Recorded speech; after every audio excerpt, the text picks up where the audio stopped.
নমস্কার, সবাই কেমন আছেন? আশা করছি সবাই ভালো আছেন। আমি আবার একটি রান্না নিয়ে চলে এসেছি। আজকে রান্না হবে চিংড়ি মাছ দিয়ে শসা।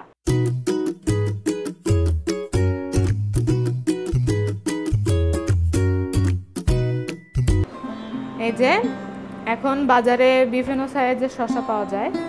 আমি বাজারে বড়টা পাইনি, আমি এই সাইজেরটাই এনেছি। আপনারা বড়টা পেলে বড়টাই নেবেন। আমি এটা দিয়েই আজকে চিংড়ি দিয়ে রান্না করব।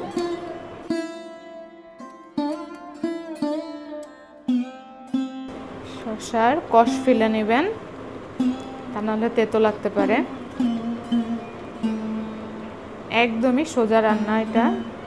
অনেকে লাউ চিংড়িও এভাবেই রান্না করে। আমি শসাটার কষটা ফেলে নেব, তা নাহলে তেতো লাগবে। ভালো করে ফেলে নেবেন।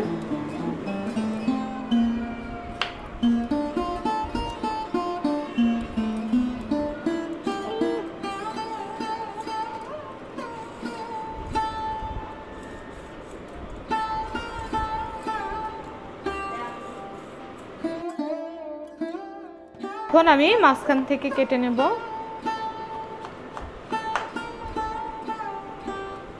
কেটে মিডিয়াম সাইজের টুকরো করে নিলেই হবে, বেশি ছোট করা যাবে না, তাহলে একদম গলে মিশে যাবে। এটা একদম মানে কচি শসা। একটু বড়গুলো হয় তার ছোট কাটতে পারবেন।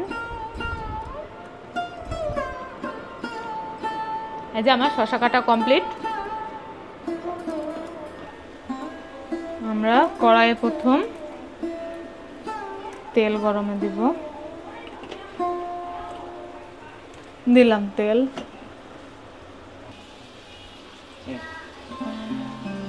প্রথমে একটা তেজপাতা ফোড়ন দেব। ফোড়ন দেওয়ার পর কয়টা গোটা জিরে দিয়ে দেব। এখন আমি পেঁয়াজ আর কাঁচামরিচ দিয়ে দেব।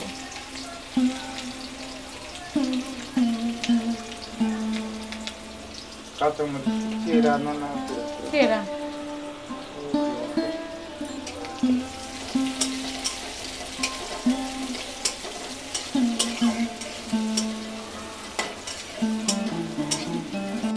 এই যে আমার পেঁয়াজটা ভাজা ভাজা হয়ে গেছে। আমি এখন একটু জল দিয়ে দেব। জল দেওয়ার পর আমি মশলাগুলো একটু দিব। একটু আদা বাটা 1 চামচ, 1 চামচের একটু বেশি আদা বাটা, আর দিব জিরা 1 চামচ, জিরা গুঁড়া। শুকনো মশলা একটু জল দিয়ে নিলে ভালো হয়।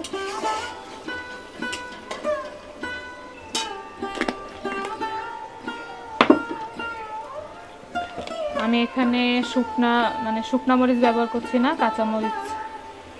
কাঁচা মরিচটাতেই ভালো লাগে। হলুদ দিয়ে দিলাম। এখন লবণ দেব। প্রথমে বেশি দিচ্ছি না,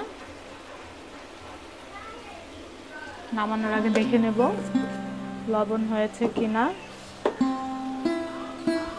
একটু ভাজা ভাজা হলে আমরা চিংড়ি মাছটা দিয়ে আরেকটু ভেজে নেব।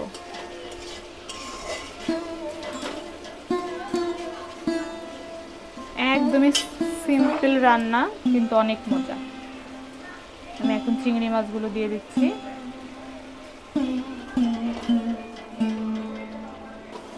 এই যে আমার চিংড়ি আর মশলাটা ভাজা হয়ে গেছে। আমি এখন শসাটা দিয়ে দেব।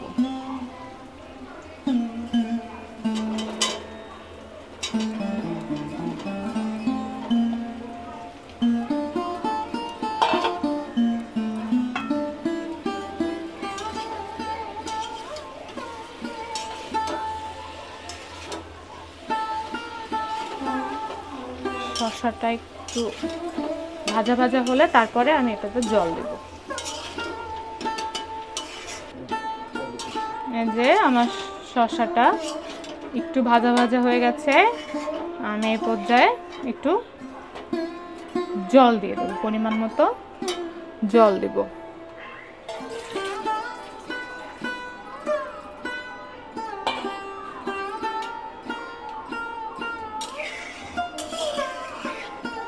এই যে দেখেন, এইটুকু পরিমাণে জল দিবেন যাতে শসাগুলো ডুবে যায়। বেশি দেওয়ার দরকার নেই, এর থেকে বেশি দিলে অনেক সময় লাগবে। এটা মিনিমাম 10-15 মিনিট লাগবে। এখন এই যে আমার চিংড়ি দিয়ে শসা রান্না করা হয়ে গেছে। শসা অনেকে অনেকভাবেই খায়, তবে চিংড়ি দিয়ে অনেক মজা হয়। শসা এমনি অনেক উপকারী।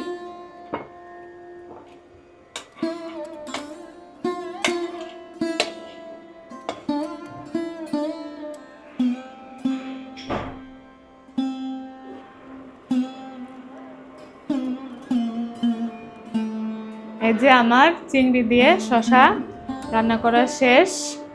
আপনারা একটু এর উপর ধনেপাতা দিয়ে নেবেন। আমার কাছে ধনেপাতা নাই, আমি তাই দিতে পারলাম না। আমার দেখে মনে হচ্ছে ভালোই হয়েছে। আপনারা সবাই চেষ্টা করবেন। দেখা দাও।